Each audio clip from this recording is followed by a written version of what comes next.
soo dhawaada saaxiibayaal mar kale casharkan ku horeeya waxaan ku soo qaadanay alifbeetada Greek-ga dhamaanteed markii la isku daro shaqal shaban inay ka koobnaad 24 xaraf marka maanta waxaan sameynaynaa si aad faham balaaran ugu sii yeelataan dhamaan 24 xaraf mid kasta xarafka ugu horeeya waxa uu ka bilaabmay uma soo qaadanaa tusaale uu ka bilaabmay oo kale ama ficil ahaado ama magac ahaado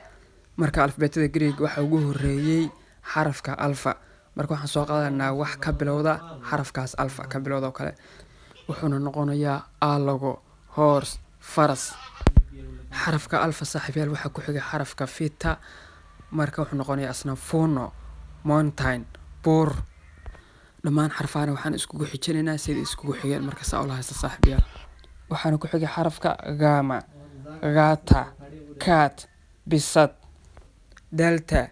dentro tree gate epsilon elavi dero waa dero af Soomaaliana waa dero noqonaysa marka ugaar baadiyaha joogta ama dhulka miyiga laga helo badanaa zeta zoni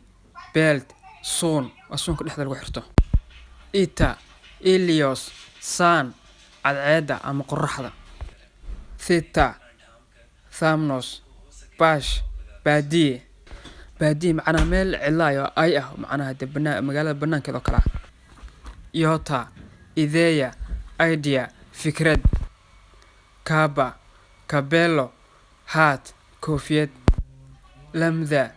leondari lion libaax mi mandarin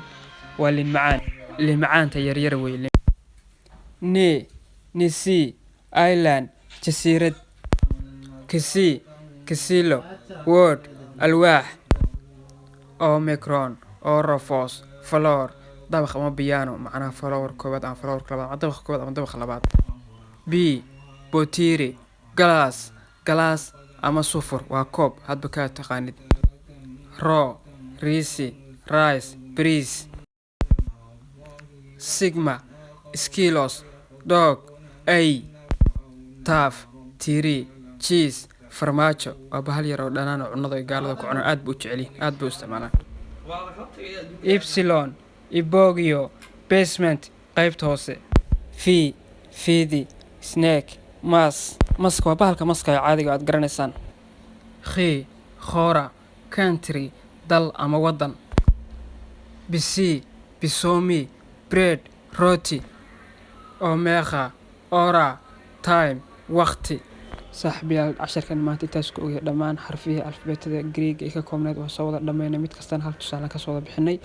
inaad fahanteen baan filayaa marka saaxiib anigu Xaaji Yuusuf waxaan idin leeyahay marna guusha ka raja dhignina aad iyo aad baa mahadsantiin waxaan kaga tagay salaanta salaamka assalamu alaykum warahmatullahi ta'ala wa barakaatuh share like and subscribe yana iska hilmaamin aan isku taageerno mahadsantiin